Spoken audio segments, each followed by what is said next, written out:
Welcome to the Way of Canaan. This is my story of searching for what truly matters when traditional spiritual institutions seem to be falling apart. Together, we'll talk about important faith topics, look at how they connect to history in today's world, and share hope for a better future. I'm Leon Longard, but feel free to call me Canaan.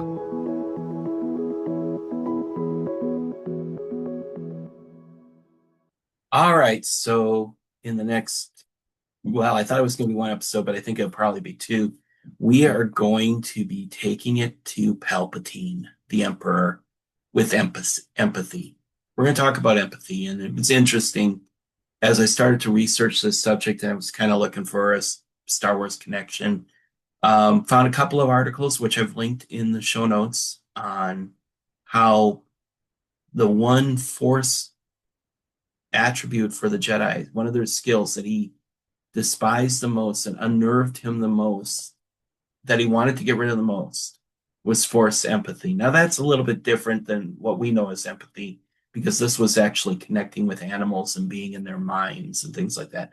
But I think there is still something there to the system of empire and how empathy can unnerve the system of empire.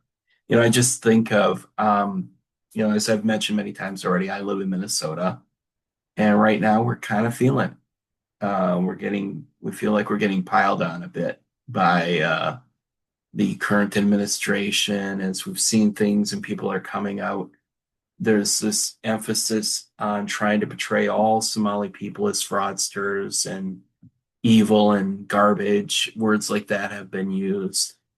And we have Somali people that live in our community, and ICE is around, and we've seen reports of them. And I just think how empathy needs to be a part of our understanding of how we relate to our Somali neighbors.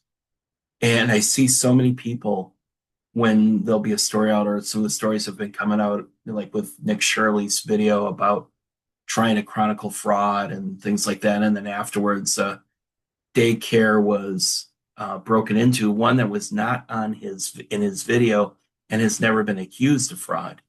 And everybody's just kind of piling on with comments about, oh, they're probably just making up the fact that their records were stolen so that they can cover up their crime. And, why aren't the parents defending them? And nobody's thinking about, if it's all kind of taken from this perspective of white privilege, where nobody thinks about how does this whole situation look to the Somali people and the people that work in the daycare, because it's kind of like, here's this guy showing up with a camera and masked men wanting to get in and see the children. I would hope that the daycare workers would block the door, because as a parent, when I had children that age, I would want them to be watching out for the security of my children.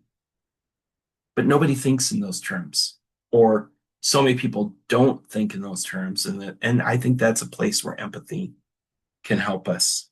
And, you just see, as far as unsettling the empire, just the mega response to empathy. I think back to Elon Musk's famous quote where he said, empathy is destroying Western civilization. And I just, it feels like this disconnect. And Charlie Kirk, when he was alive, he would talk about how he preferred sympathy to empathy. But it was kind of this feeling, the way we talk about sympathy today is it's kind of an emotion of pity, as opposed to understanding what other people are trying to understand, what other people are feeling. And when you take that approach, it kind of, particularly when you're coming from this wealthy background, like, a Musk or Charlie Kirk when he was alive, it kind of just has this like sucks to be you type of attitude to it. And I think some ways, it's what's funny is empathy and sympathy. Empathy came along as we changed the definition of sympathy. What sympathy once meant was very much what we talk about with empathy today. linked an article from Merriam-Webster's website about the difference between sympathy and empathy, and it gets into this, how the really prior to the mid 20th century, sympathy meant feeling with other people, feeling their emotions. And they bring up some quotes. I want to actually um, read one quote from 1872 book by William Still, who was one of the founders, or I think may have been the main founder of the Underground Railroad. He wrote a book chronicling the stories of the Underground Railroad in 1872 after the Civil War. And about one particular person, I'm not exactly sure who, he says, she literally wept with those who wept, while in tones of peculiar love, sincerity, and firmness, she lauded them for their noble daring and freely expressed her entire sympathy with them. Likewise, with all in the prison house. And that sympathy has a different tone to it than what Charlie Kirk and some of the others try to see as the healthy version of sympathy. This is feeling with another person. And so, really, it's been part of our understanding of sympathy for a long time that we were feeling with another person. And when I look at it from a spiritual perspective, I look at it how much empathy is a part of the narrative of Jesus and how much empathy is a part of the call of people who are following Jesus. I think back to in the story of Jesus. Well, Jesus is one time looking out at the crowd. He says to his followers, well, first it says about him that he saw this crowd and he had sympathy for them. He was hurting for them because he saw that they were harassed and helpless, like sheep without a shepherd was the term he used, the term that was used. And he had compassion for these people. And that compassion was very much a part of his nature and really a part of the whole story of of why Jesus came, because he came to identify with humanity. And as you look at the New Testament, particularly the letters as Jesus was um, after Jesus left, a lot of the early church letters, there is this emphasis on the importance of caring for one another and feeling and having empathy for others.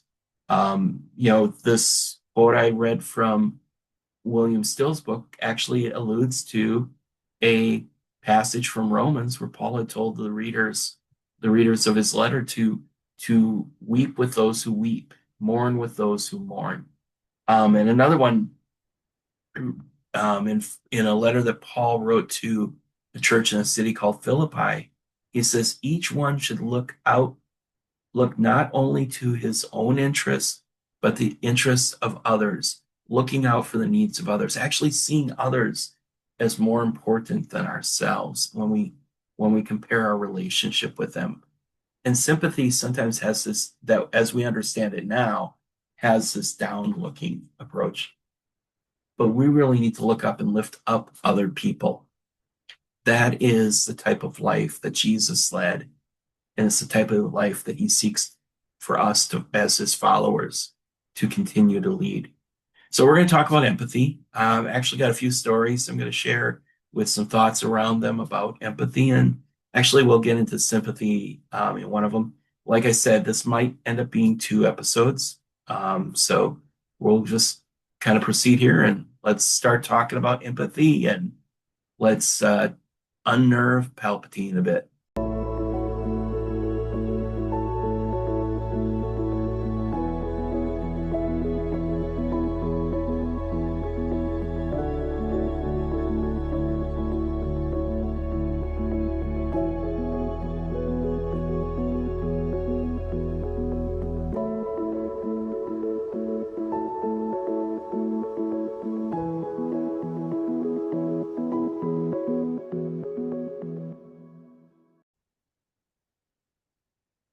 So, how does the empathy unnerve the Empire? Um, A couple articles I mentioned earlier talk about with Palpatine and the Force empathy that Jedi is one of those skills or one of those traits for the Jedi that he particularly hated the most and fought against the most. The whole idea of empathy is that it connects us with other people, it builds unity. When we feel the needs of another, when we understand the experience of other people, through empathy, it creates a connection with other people in our understanding, even if we haven't experienced exactly the same thing. And sympathy, the way it commonly is used today, kind of creates this difference, this distance, where we can kind of separate ourselves from the issue. So we can feel sorry for people, but we don't have to really do anything about it. And that's more comfortable for people who don't feel this desire or feel this sense of privilege for their place in society. And also, empire tends to want to divide people because the more we can divide people, the easier it is to control them. So, empathy helps us to experience a connection with others, understand other situations. It can unite us in times of trouble. And I'm thinking back to a story, an experience I had. I've mentioned before that I used to work in Indianapolis with people experiencing homelessness. And our faith community, before I was working with the organization where I was a part-time street outreach advocate, our organization or our faith community in Indianapolis would volunteer with them, and I was a team leader. So one day, while we were out on our regular two Sundays a month, we would go out on a route to various encampments of people experiencing homelessness, bring food, check in on them, see how they're doing, share back with the organization how things are going. We would Our last stop at that time was this route was this one place we used to call the Jungle. It's no longer around in Indianapolis, but it was on the Near East Side, alongside the railroad tracks. It was a stretch of about a mile that had um, at at its peak 60 people living in this kind of forested area or wooded area alongside the tracks that with a lot of overgrowth and a lot of brush, thus the jungle. People just in little encampments all along the way. So one time we were out there, it's our last stop. We're getting ready. Usually we would go to a local coffee shop and kind of debrief after we finished doing our serving. And this particular day, all of a sudden, as we're packing up, I hear this commotion back in the camp area. And I'm trying to figure out what's going on. And all of a sudden, so I walk up closer to where people are camped, and there's this barricade that kind of really defines railroad property and not railroad property for people so that they don't go further. And we typically would just to get people go over the barricade and then have them come to us. So I went back into the camp area to see what was going on. And around the corner comes this truck, or I think it might have even been two trucks that were delivering firewood to the campsite. They were drove up along the railroad track and up to the campsite. And if you don't know, railroad property is under federal jurisdiction. The police that are associated with railroad have federal jurisdiction, and the rail line that goes through there has its own police force. And shortly after the two trucks come over, around the corner, we see a police cruiser, police SUV with its lights flashing. And I'm standing on the property. And I also realized, I'm technically trespassing. And I technically could be facing federal charges for trespassing. Now, the police were pretty understanding with the camps. They had a good relationship with them. They like as long as they weren't causing damage, causing trouble, unless they were creating problems in the area. Commonly, they would just kind of let them be and try to protect them as best they could. But when somebody comes driving across the railroad track or by the railroad track, it creates danger. So anyway, so the police officer, he's doing what he's supposed to do, and he sees six of us, two people that are living in the encampment, three people that were with the truck springing the wood, and myself. And so we all had to go over to the police car. We all had to turn in our IDs because they would have to do background checks, things like that. Check for outstanding warrants or unpaid fines, anything that would be something else that they would need to follow up on. And so I'm sitting there going, I'm at basically at the mercy of this officer at that moment. And fortunately, thankfully, didn't have to get bailed out of jail or anything like that. And we were able afterwards to go get our coffee after he did his due diligence, gave me my ID back. A couple of the other people that were driving the wood had issues that he followed up on. People living in the camps he didn't have any issues with. But in that moment, I began to experience and understand what it feels like for those people experiencing homelessness to be in this constant sense, this constant state of vulnerability. And vulnerability is a place where you are at the mercy of another. You really don't have a lot of options. And at that moment, I felt like I was at the mercy of that cop. And as I continue to work with people experiencing homelessness, it helped me understand the experiences they were having, not just with police, but also anybody that could wander into their camp and cause them trouble. And it helped me to be more careful in how we worked in helping and serving the people that were experiencing homelessness in their encampments. So the empathy helped me to understand their situation, to see the world through their eyes. And that is one way that empathy is helpful to us. It creates a sense of connection, a sense of unity with other people, and helps us to not isolate ourselves and somehow be disconnected from the dangers and the challenges and the vulnerability in our world. So, this is one experience I've had with empathy. We will talk about some others later.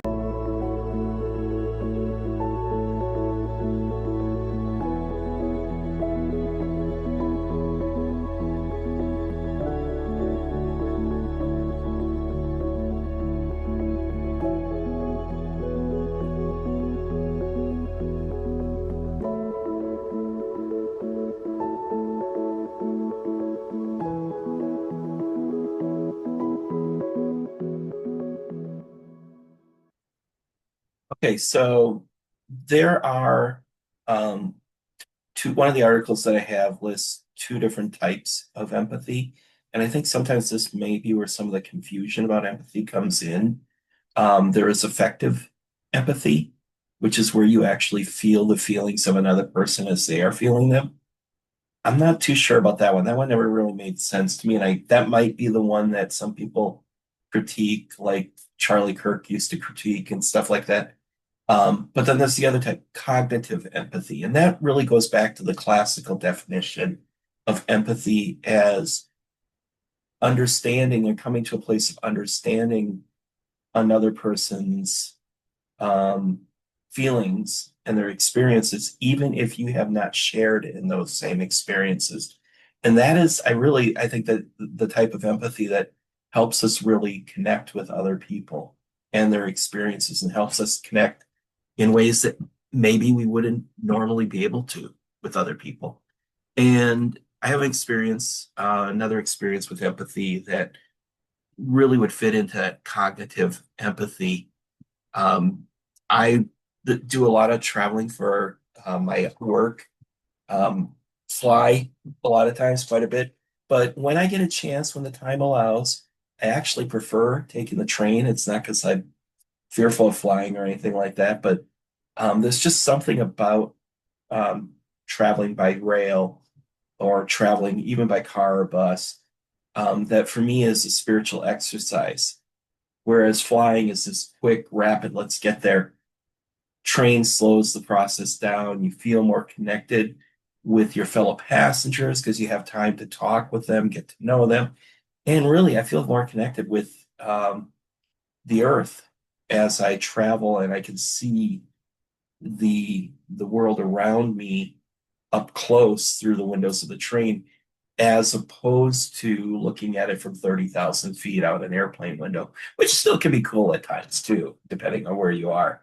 But so that is something I enjoy doing. And this last summer, I was able to visit some of the locations where people in our organization work via train. Took a couple of weeks for that, going from place to place. And one of the first trips I had to take was from Los Angeles up to Portland, Oregon. And I had an interesting encounter there where um, everything was moving along. Train was moving just fine. You know, we're on our way up to, um, we're just getting, you know, overnight. We basically went from San Francisco to the Redlands area or Shasta Mountain. And we started to wake up with the beauty of Shasta around us. And then we're getting into Oregon, and the first stop in Oregon. It was one of those where you can stop and take a little break, get out, stretch your legs. So I did, kind of wake it up kind of thing. And when I get outside, there's this conductor I hadn't seen before. I think he had been off shift, and maybe in changes he was now on shift. And he is yelling at this woman about her dog and screaming. And really, I honestly, I mean, he would not let her get a word in edgewise. And it was some issue with another passenger, and he kicks her off the train. You know, just looking at how he handled that situation, I felt like he was training to be an ICE officer or something like that, because it was kind of this, and all the language you hear in some of these confrontations, like, you're not listening to me, you're not respecting me, you're not complying, you need to comply. That type of attitude towards this woman. And it just felt like, you know, I guess the dog was like not not staying under the seat, and was jumping on people's laps, and that was maybe part of the problem. But there was no empathy for, well, what's this woman going to do? How's she going to get from this little town in Southern Oregon to Seattle? And then a little later, he's going around, and he actually, I think, kicked off about five people there at that stop. And then he stopped when I went down to the bathroom. He's stopping another guy, waiting for another guy as he comes out of the bathroom about another misunderstanding, another issue. They're getting ready at the next stop to kick him and his traveling companions off the train. And so I'm sitting in my seat, and he's coming by checking stuff, and he's like all kind of tense, and he's like asking, you know, hey, verifying where I'm going, stuff like that. I'm like, hey, yeah, this is where I'm going. But though I had nothing to be worried about, I nothing to be nervous about, really felt a fear of this person. And where this comes into the whole sense of empathy is um, the week before, when I was in the Los Angeles area, was the day of a one of the days that I was there. I was actually driving along the freeway along the 101 through Camarillo about the same time that ICE agents were conducting a raid on a marijuana farm, which legal marijuana is legal in California to grow, and arresting migrant workers. And one particular person in that story, in that incident, went up onto the roof of one of the buildings and fell from the roof and died. And people were like, and it's the standard line, you know, because they weren't actually looking for this man. This man was legal, had nothing to really be concerned about. But when you're in an environment, when you experience that fear, sometimes you do irrational things. And the critics would be like, well, yeah, you know, people were criticizing ICE, but then people that are defending ICE are kind of like, well, yeah, well, if he didn't have a problem, why did he run? It's his fault. But I'm like I'm thinking in the back of my mind, particularly after my incident on the train, it helped me to understand how somebody who is innocent, who has nothing to fear, can still feel this fear and not necessarily feel compliant to what someone in authority is saying to them, particularly if it's coming with a threat to it. And I think of that in terms of, people are always like, you know, why didn't they, you know, when somebody gets shot running from the police and they find out they had no gun, well, why did they run? They were afraid. That simple. And we can sit and try to distance ourselves from these people, and say, oh, well, they're just not acting in a rational way. But I think sometimes we have to ask ourselves, if we were in their shoes, how would we respond? What would we feel like? So, cognitive empathy is something that I believe is helpful in understanding the plight of those who are experiencing hardship and who are vulnerable. One more story I'll share in a little bit later. This has been The Way of Canaan. Thank you for joining me on this journey. If you want to follow along with other content that I am creating, as particularly posts and notes that I have on my Substack, just check out wayofcanaan.substack.com. Thank you.